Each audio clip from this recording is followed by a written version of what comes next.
What is going on, guys? Welcome back to the channel. My name is Miguel. You're watching Miguel EDC, the channel where we talk everything EDC gear. Here today we're going to be taking a look at the Vosteed Mini Nightshade. That's right, this one is a smaller version of their full-size Nightshade model, right? Basically the same pretty much aesthetics and scale, but on a smaller size, if anything. And this one has the crossbar lock going on.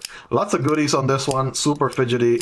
Great EDC knife. It makes a great primary or secondary depending on your EDC carry style, but man oh man, have I had a blast carrying this knife. And also this knife will be linked down below, as well as any other knife that you see in this video. So if you're interested on checking prices, availability, or even purchasing any of these knives, it does help out the channel when you use those links, but that is entirely up to you, right? That being said, let's jump into the review. We're gonna go ahead and get started here with a quick measurement on this knife. It comes in at about 6¼ inches overall length. Looking at a blade that is a little bit over 2.5, so like 2.6, 2.65. The actual cutting edge is 2.5, and the handle is going to be about 3.25, 3.75. I'm sorry, 3.75 on the handle right there. So it is, going to be a small knife, so not a medium, not a large, but a smaller EDC knife for sure. Let's do some size comparisons to give you a ballpark. I'm going to start with some of the standard knives that we take a look at here in the channel. There is your PM2, and there is your Para 3. All right, you guys be the judge there. Let me know. All right, but obviously the Mini Nightshade is going to be on the smaller side of things. There's your Demko AD 20.5. There's your Shark Cub, the smaller brother. And again, the Mini Nightshade is going to be a tad bit smaller. All right, you guys take a look. Civivi Sentinel Strike, right? Much larger knife, of course. The Vision FG from Civivi as well, right? Much larger knife also. Here's the CJRB Pyrite and the Raccoon. So I'm showing you these because chances are you probably own one, if not more than one of these knives. So that kind of gives you a good comparison, good ballpark idea there. Last but not least, I want to compare it to what the full-size Nightshade looks like. And I have the premium L-Max version here with the stonewash finish, titanium bolsters, and jade G10 handles. So check this one out right there. That is the full size. And there's the mini size. A couple of differences that you should note. By the way, the review on the full-size Nightshade is coming up, so I'll put a card for that one towards the end of the video so you can check it out as well. If perhaps you're considering buying both or one over the other, there you go, right? You could check it out. I noticed the mini version has a thumb stud as compared to a blade opening or hole on the bigger version, and the smaller version has a crossbar lock, whereas the bigger version has a liner lock and also a flipper. Okay, so those are some things to notice. Of course, we'll do lastly some smaller knives that you can actually purchase that are available. There is the Vosteed Corgi Pup and the Vosteed Chipmunk. So all of these are from Vosteed, right? Vosteed offerings, and they're all extremely fidgety. All of them have multiple deployment options. All of them are around the same ballpark price-wise. Spoiler alert: this knife comes in at around $59. Same ballpark for these. This particular one is an S35VN, so it's closer to $100. But they do have a $59 version of it. G10 and 14C28N, which is what you have going on these. So yeah, Vosteed is no secret. It's a solid knife company. I can't recommend them enough. I have many of their models, and they really make good solid EDC knives. This one right here has a ton of junk or gunk in the blade because I just been EDCing this thing for weeks up on end now, weeks upon weeks, because it's so fidgety, right? Same thing with the Chipmunk, right? Multiple deployment options as well. And what's unique about the Nightshade is you have the crossbar going on. Vosteed does a great job, right? The Raccoon has an amazing crossbar lock mechanism, and that's sort of what you have here, but on a smaller scale. So that is your locking mechanism right there. As far as materials, again, you have 14C28N, flat grind, sort of this drop point leaf shape, sort of Warncliffe sheep's foot blend looking blade. I would say more of a leaf shaped blade, if anything. Tapers down, gives you a tip that is nice and low, so for utility cuts and things like that, this thing is great. Has a little bit of belly to it also, which is nice. You have G10 on the handles on this one, and that's what you get for the $59. You get a G10 and a 14C28N combination. They also have an S35VN version with carbon fiber. I believe that one is $99. So yeah, that one's also another option if you're looking for more premium materials. Of course, S35VN is a step up from the 14C. 28N, and the carbon fiber over G10, same deal. So carry profile, thickness against the, let's say something like the Para 3 is actually going to be a little bit slimmer by hair. The 80-20.5 is going to be a tad bit slimmer than the Mini Nightshade. Something like the Raccoon is going to be a little bit thicker.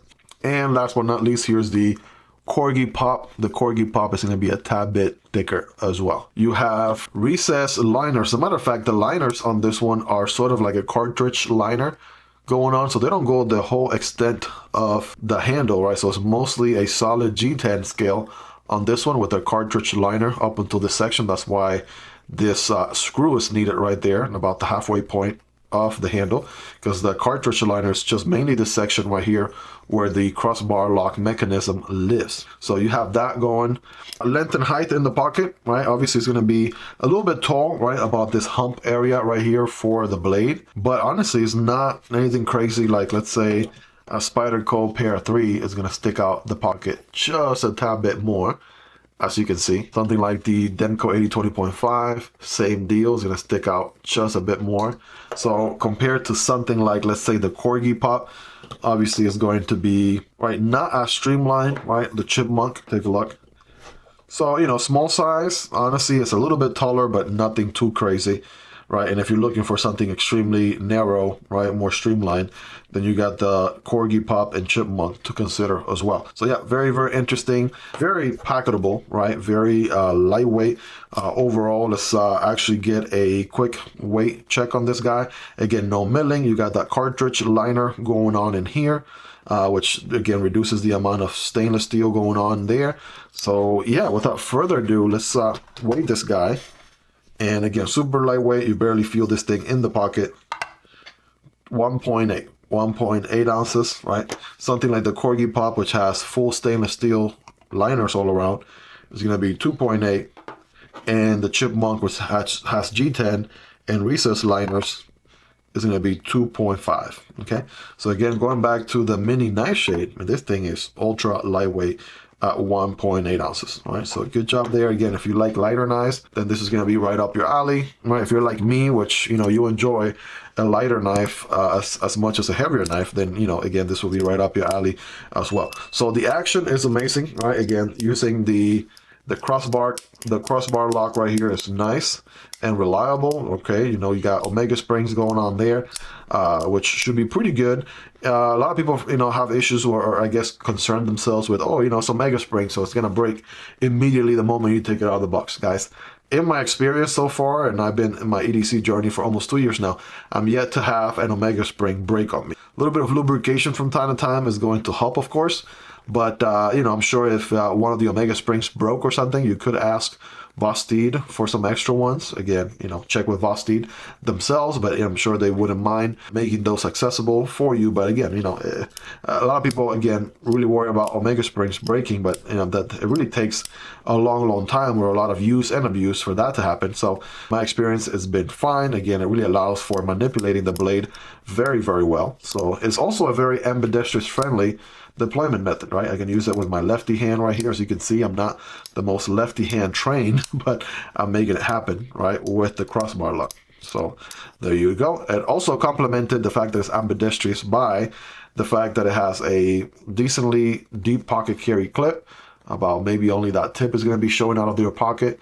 And you can reverse, you know, you can reverse the clip. You can mount it on the other side if you want, which is pretty nice. The only thing is I really would have wanted them to do a filler tab on this one, kind of like how they do in every other knife from Vosteed, right? All of these have filler tabs and they are reversible clips, but on here you get the holes exposed. So I'm not sure why they decided to go that route. Maybe, you know, cost saving measures or what have you. But, you know, something that I observed, of course. But again, the fact that it's reversible is nice. Their pocket clip is good. It's nice, goes in and out of the pocket pretty good. And then the other deployment options will be your thumb studs, right? So there's no detent on a crossbar lock knife. So the crossbar itself works as your detent. So you sort of build the pressure with your thumb because it's such a small knife. And boom, this thing fires really nice. It really slaps on the way out. That's how good the action is. And the reverse flick, same deal, right? You kind of use your you could use both, actually. You could do the nail, right? If you do the nail right here like this, that will work if you push it with the nail, or you could use it with the meat of your middle finger, right? You could do that as well for the Spidey flex. So both of those are pretty good, pretty solid. And this thing is rock solid when it's there, like no up and down, no side to side. So you know that crossbar lock is going to hold it in place pretty well. So definitely crossbar locks, for the most part, they do a pretty good job, right? Solid job at staying locked. Less and less issues with crossbar locks as compared to the recent issues with button locks with certain manufacturers and things like that. I would do a spine whack test, but this is not my knife, so you're welcome to check some other spine whack tests for the mini Nightshade and other YouTube channels. But again, great action, amazing action, super fidgety, right? This thing is amazing. Let's talk ergonomics for a second. So ergonomics, this thing feels good in the hand. I have medium hands, and you guys know me, I don't have the biggest of hands, the smallest of hands, but you know, I'm able to get a full grip, right? Full grip right here. There's no forward choke option, and it's not needed really, because the second you grip the entire handle, you are good to go. You are as close to the cutting edge as you need to get. And even though there's no jimping on the blade, since it kind of trails down like this, your thumb naturally falls on top of it. And this thing is a slicer, right? The thumb studs are nice and out of the way of the cutting path. And this thing cuts really good. You'll see that in the cutting test here in just a moment. But yeah, ergonomically speaking, is good for my average size hands. Pocket clip sort of feels like an 8, you know, maybe an 8.5 out of 10. So you feel it there, but nothing too crazy. It's nice and rounded here. A little bit of a drop and a tiny little race with a bill right there towards the tip. And again, good resistance to it. Goes in and out of the jeans or pockets, you know, very, very easily. You do have a stop pin right here, right, for this one. They did do it with hardware, so very similar to how, you know, Benchmade and some other companies do it, where they actually make it a specific hardware instead of making it like a post or something. You know, so that's an interesting call there. What I did to find out, and I liked about this knife a lot, was check out the aluminum backspacer right there. So it sort of has like this bronze color to it, which goes really good with the green, by the way. They know how to match colors really well. All the hardware is blacked out, so the blade is blacked out. So that's a nice combination there too. And the thumb studs match the back spacer color. So attention to detail, I think so, absolutely. Right, so again, aluminum back spacer, right? Aluminum thumb studs. The hardware is, of course, steel. Pocket clip is steel. And of course, 14C28N. On the blade there, let's check the blade stock thickness. All right, this guy comes in at 0.1, guys. So the channel average is about 0.12, but this one is even thinner than that at 0.1. And why am I putting my clippers away? The handles are 0.41, so that's even a little bit under the channel average, which is 0.5 or half an inch, right? Kind of makes sense. It is a smaller knife overall, so it's a little bit narrower than your average. Let's do a quick hardware check. Of course, my tools are recommended and highly recommended and linked down below in the description if you want to check them out. Those links do help out the channel at no extra cost to you. Starting with the pivot, which is a captive pivot, by the way. So a good call there. TA in the pivot, and then everything else is T6. So you guys know my take on that, right? Obviously, as an EDC guy, right, like most people, we prefer T8s over T6. You know, this is sort of like in that budget knife territory, which for this channel is under $75. So it's more so understandable at this price point as compared to, let's say, a knife that will be a premium knife, $150 and higher. But, you know, it gets the job done, right? The idea, of course, is that if you had T8s, those are less likely to strip as compared to T6. Therefore, T8s are more desirable from that standpoint. But that's, again, a preference, not necessarily a deal breaker here, especially for the price. Again, this particular one coming in at $59 versus the premium version of this one, which, again, it will be S35VN and carbon fiber, right? That will be $99. And again, even at that price point, it won't be necessarily anything crazy expensive. So let's do a very scientific paper cutting test here, shall we? Well, let's see this thing. I want to say it's not brand new out of the box sharp, right? It definitely has already seen some use from other YouTubers here in the pass around, but yes, still can get some swirls going on, right? And full slicing. Oh yes. Oh yes, absolutely. All right, something about this kukri style blade makes it a great performer. Match with the very thin blade stock thickness, full flat grind. Man, this thing is a slicer through and through. So we know it can do paper, right? What about some cardboard? I have some single wall cardboard here from a diaper box that obviously have seen some artistic touches to it. And remember, when cutting cardboard, don't cut perpendicular like this, but rather at an angle. And it's going to look something like this. Here we go. Right, the biggest thing there is making sure you don't sink that corner of the blade there, right? Avoiding that. If there was a finger choil, you could sort of, you know, prevent that a little bit better. There we go. Now I got my finger sort of a little bit, you know, gripping or squeezing a little bit closer to the edge to avoid that corner from sinking. And now this thing is slicing like butter, right? Wow. Yeah, this thing is definitely a performer. I'm just going to tell you that right now. If you've already experienced one, then you already know, obviously, how good it is. And if it's your first time, maybe you're on the fence about one of these, I'm going to tell you right now, I am impressed with that slicing performance. Definitely a great cutter, great slicer, no doubt.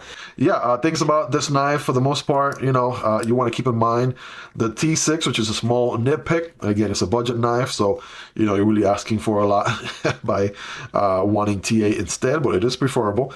And honestly, the only other things, too, to keep in mind is crossbar lock disassembly, for the most part, can be a little bit more challenging to a newcomer or someone who's new into EDC as compared to someone who has done it before. So as long as you have patience, somewhere to line up and put your hardware and good recommendable tools, you should be all right. Just be ready for a learning experience the first time you do it.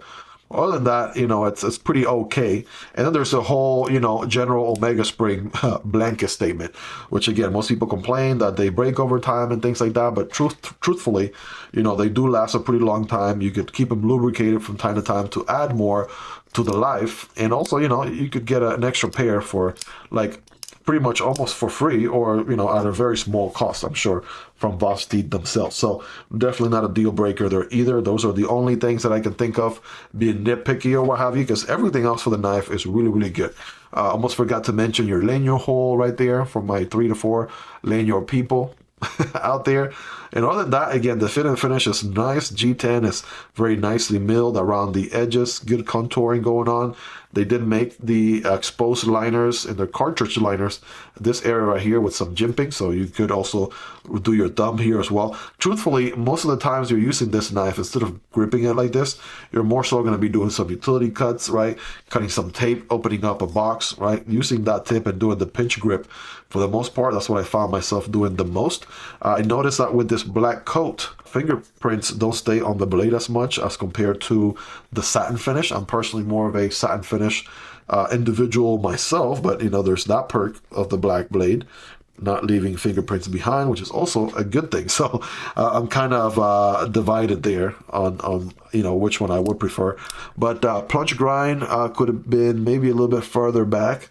It's actually pretty close to the tip of the corner of the edge right there, so you might start to get a smile on this one the first or second time you start sharpening it. So if that's not a big deal for you, then you'll be okay. But other than that, you know, small minimal billboarding. It just simply says 14C 28N on this side and Vosteed on the other side, and that's really about it. So great solid fidgety EDC. Of course, I recommend this one. I had a pretty great time with it myself. If you think this one is too small, of course, check out the bigger brother, the Nightshade, right? Remember, the mini Nightshade is just a smaller version of the full-size Nightshade, and this one also was a great experience to carry also. So both of them are pretty solid. You can't go wrong with either one. If you like to dual carry, right, and you want to have both, just like, let's say, owning the PM2 and Para 3, just because, you know, one is the bigger sibling and then you have the smaller sibling. I don't know. That's something for you to consider as well. What I can tell you, of course, is that yes, it's a highly recommendable knife. Very, very sharp, a great performer. 14C 28N is pretty good. Easy to sharpen, good corrosion resistance. And again, this one's coated in black, so that even gives you an additional protection, layer of protection right there. Really thin blade spine, flat grind, super slicing, and super fidgety. Great action. What else is there to say that I haven't said? Great for lefties too. So ambidextrous knife, right? Pocket clip is deep carry and reversible. So check this guy out if you haven't already. If it isn't part of your EDC arsenal by now, definitely one to consider. Again, this guy will be linked down below. It does help out the channel when you use those links, but that is entirely up to you. Guys, let's hang out in the comments, right? What are your thoughts on the mini Nightshade? Do you like it? Do you love it? Do you dislike it? Right? What do you like or dislike about the knife? Let me know in the comments. Let's have a discussion there. And if you aren't yet subscribed to the channel, guys, this will be a great time to smash that subscribe button down below. It really, I promise you, it'll be worth coming back for more. I make knife content like this on an ongoing basis. The best way to stay up to speed with everything will be a subscription. Also, smash that like button on your way out. It really helps this video reach a larger audience, and I will truly appreciate it. Lastly, if you want to support the channel a step further, check out the Patreon link down below, or you can simply support the channel right here on YouTube by becoming a channel member. You'll get access to exclusive perks. I'm going to put a video card for the review video on the large, well, regular size Nightshade right here in case you guys want to check out that video next. If you made it to the end, you guys are the real MVPs. I really appreciate you all. Thank you for your love and support, and I'll catch you guys on the next one. Peace.